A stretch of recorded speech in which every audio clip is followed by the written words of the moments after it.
the Machines, Thursday on Discovery Science.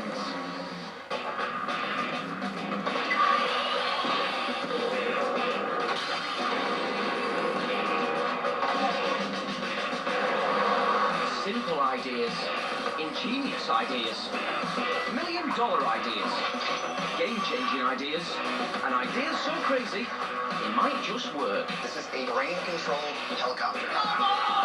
Discovery Science celebrates the spirit of invention with a season of programs about engineering marvels, magnificent machines, and garage inventors who might have just come up with the next big thing. This is some cool engineering. Or maybe not. Straight up fail on this one. Featuring the all-new series, Rise of the Machines.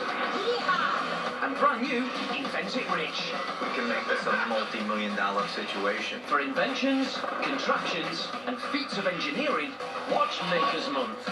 Monday to Friday on Discovery Science. We know you love space. That's why every single weekend, Discovery Science is bringing the cosmos directly into your home. To go where no channel has ever gone before.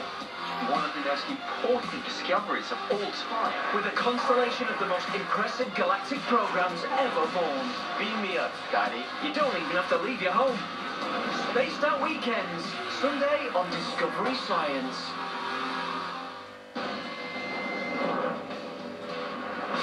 Does our government possess the technology to create massive storms? Author Nick Begich believes that it does, and that the tool is HARP. Tell me about HARP. Should I be terrified? HARP is like the triggering mechanism for taking the energy within the Earth and manipulating it in specific ways for weapons applications. That's turning the Earth into a weapon. HARP on a gross scale is really affecting geophysical systems, all right? And so there's sound associated with like a sonic event. They can make some sort of a sky quake with HARP. Yeah, these things are being reported around the world right now.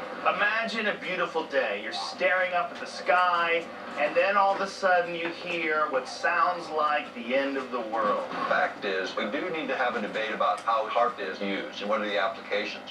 And in the Congress right now, we have no scientists to speak of. There's no one to evaluate in the closed, secret hearings that take place. They can't take notes, they can't take their staff, and they can't take experts.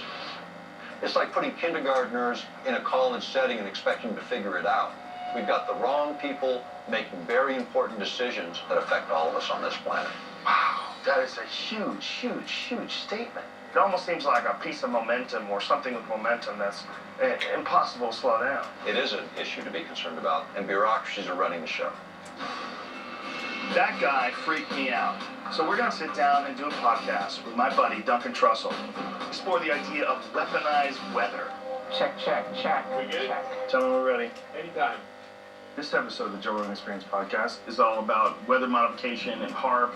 HARP has been blamed for a variety of different events, including skyquakes. I think HARP is creepy. I've seen that array of antenna, and they're spooky looking. And also I heard that security at HARP is like Area 51 level security, so it wouldn't surprise me if it had something to do with controlling the weather. You're talking about something that's being run by DARPA. Here's the other thing that people think HARP is responsible for. There's a thing in Windsor, Ontario, Canada called the Windsor Hum. These poor people that live in this town that's across the river from Zug Island, which is near Detroit, they say that their houses rattle. They describe it as like this crazy sound echo thing going on, and that no one can seem to locate the source of it. So we're going to go there and see and investigate and talk to some of these people and find out if this holds up. Yeah, you gotta go there and see. And if there's the sound, if you hear the sound, which I bet you won't, Why do you bet I won't, man? Maybe I will. it'll be interesting. No doubt about it. A hum in the sky, noise from the clouds. What exactly is it? What if you couldn't sleep because the skies above your head were making a sound so powerful that it rattled your windows and shook the foundation of your house? That is what the people in Windsor, Ontario, Canada are having to deal with. So I'm going to head to the belly of the beast and see if HARP has anything to do with this. Gary Gross is a local resident who's been recording these sounds, and he's spearheaded a campaign to try to get to the bottom of what is going on. Look over there, that's downtown Detroit, Michigan. When we start kind of panning this side right here, we run into this industrialized area. Everything in the back that you see is Zug Island. And there's supposedly some hum coming from Zug Island. Absolutely. Have you heard it? Oh, absolutely, I've heard it. People are hearing the low bass pulsing sound. Vroom, vroom. Do you have any recordings of this? 8 terabytes of recordings. Really? Absolutely, yeah. The summer of 2011, it just hit an apex. Your windows are rattling, the floors are vibrating, and all you can hear is vroom, vroom. So the first thing we needed to do is to ask the question, is it coming from the ground or is it coming from the sky?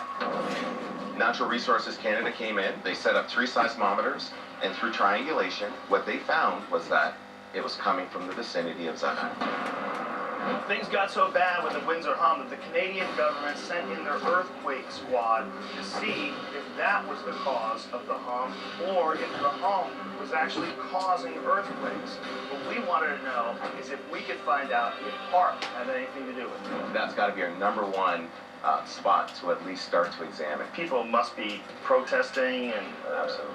What's the thought? Sonia Skillings went to our local news outlet here, and she basically went on record saying that it was bothering her.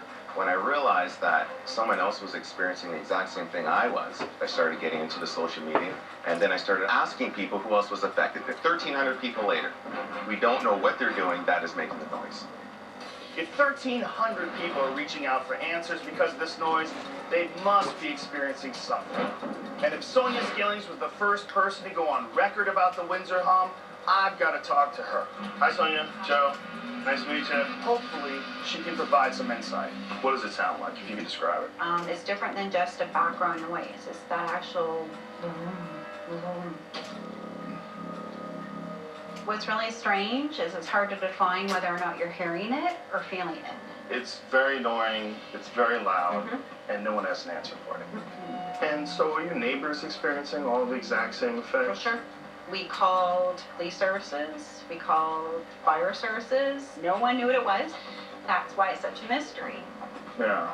I wonder if it could be environmental. I'll throw it out there only because there's just no rhyme or reason for it. It doesn't make a lot of sense.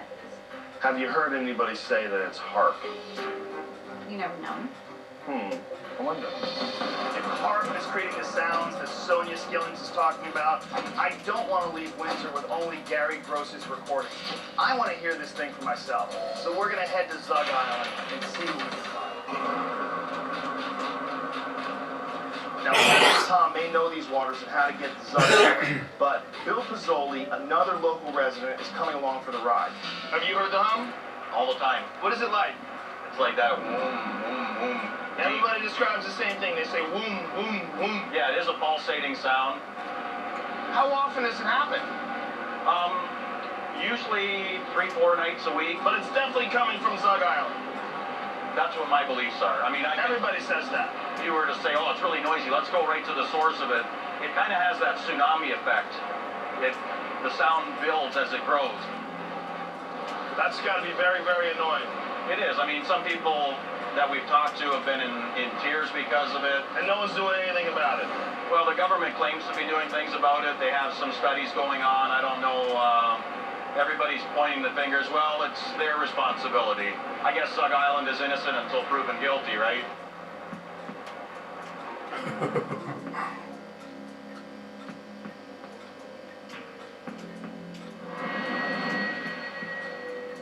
The island is here, so we're in the boat where the river will go right around, or this little channel goes all the way around.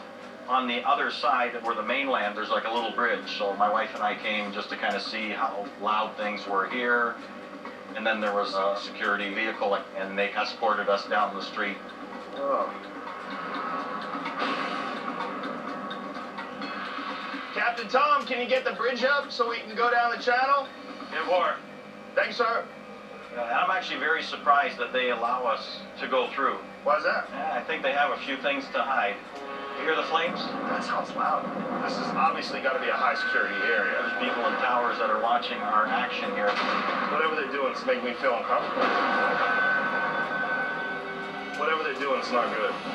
Being here is making me feel uncomfortable. Can we shut off the boat, please? Okay. So the boat is off.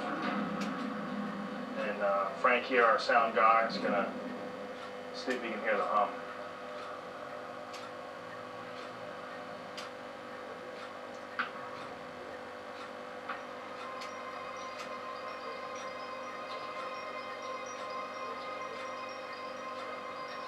So now, Bill, you don't hear the hum, do you? A few minutes ago, I texted over to Canada to see if they could hear the hum, and she responded, mild hum right now. So whatever you hear here, when you go over to Canada, multiply that times 3. But how is that possible? It's the type of sound that it is. Does that make sense, Frank? Possibly? You getting anything? Not getting anything. One thing I should point out is it smells terrible here. How would you describe the smell? Sulfur. You got the water, the air, and the sound. Well, man, I feel bad for you, and I feel bad for these people that live here, and I really feel bad for anybody who works there. Man, I smell it. I feel kind of gross. Maybe it's just my head, but I mean, I don't feel good. Let's get out of here, Tom. This place stinks. We didn't get a chance to hear the hum, but it's very obvious in talking to the people that live there that something's going on. We did get some audio recordings from Gary Gross, and I'm going to bring these recordings to a man named Woody Norris. How are you, sir? Woody Norris is a true genius. He has over 80 patents. He's worked on projects for DARPA and the NSA, and he's been studying HARP and skyquakes. When you talk to some folks about HARP, they poo-poo it. They say, oh no, doesn't have the capabilities of changing weather or creating skyquakes. Does HARP have the capabilities that the conspiracy theories are attributing to it? I think they're within the realm of possibility. What exactly is a skyquake? They're like the equivalent of a spectral sound that seemed to come from nowhere except above your head. And are there any other potential explanations for what these people are calling skyquakes? Well, the problem I have with there being other explanations is the amount of energy required to create that kind of sound is beyond some guy out in the woods. The most powerful radio stations in the United States, I think they're 50,000 watts. And the amount of power that HARP it puts out that is published is around 3 million watts. It'd be very difficult to duplicate enough power. Now let's play it Windsor hum. There you go, that's it. Notice on the left of the screen, the little mesa or the plateau. That's around 40 or 50 vibrations per second. That's very deep. So that's Around a very 100. strange sound. Yeah, it is. What do you think that is? You think that's HARP? That's what you think? Yes, let me explain why. When you see a bolt of lightning, it ionizes the air, and then when it's finished putting out light, the air molecules crash together and you get this super loud sound. That's what that is. Okay, now, if HARP can manipulate the ionosphere, it can cause sound as a byproduct of what is happening. Just recording it in the air. Just coming out of the sky. What about the potential of using HARP to create earthquakes? Do you think that's possible? If you get sufficient intensity, probably. Wow.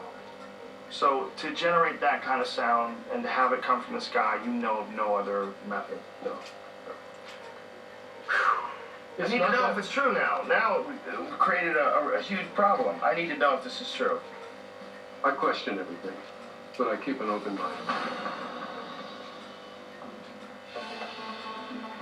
All this stuff is very confusing, and it's really hard to figure out what the hell is going on. But I'm now going to meet with a physicist named Brooks Agnew, who says that he can prove in a laboratory how HARP can be used to manipulate weather. We'll see. How are you, man? Hi, how are you? Pleasure. Nice to meet you. What do you got going on here? Well, we've built this 128 cubic foot cloud chamber. What we're going to do is demonstrate how, on a small scale, how HARP would move weather around. How did you get involved with this stuff? I invented a portion of this technology called ground probing radar back in the early 80s. I used it to explore for oil and gas. I had a unique situation occur up in Roseburg, Oregon. Went up there with the technology, which was basically a broadcast unit mounted on an ATV. Turned it on, and a couple seconds later, big boom. Just triggered an earthquake. That created an earthquake. Yeah. Joe, we were only using 30 watts. That alerted you that something like HARP, which is infinitely more powerful, could create earthquakes. Yeah, it's about 20,000 times more powerful than what we were using. What we're using today is about 2 kilowatts, or about 1,000th the power of a normal HARP antenna. And how does this cloud chamber demonstrate what HARP can do? Well, what we have suspended above this is a mister. What we're going to do is create a cold fog inside this chamber. And what's going on down there? This is a high voltage generator. What we're going to do is couple that field with these 3 radiators, very similar to the way HARP works. We'll demonstrate how HARP would move weather around. Okay, but before we go too far, there's someone else I'd like to join us. Okay? Come on in.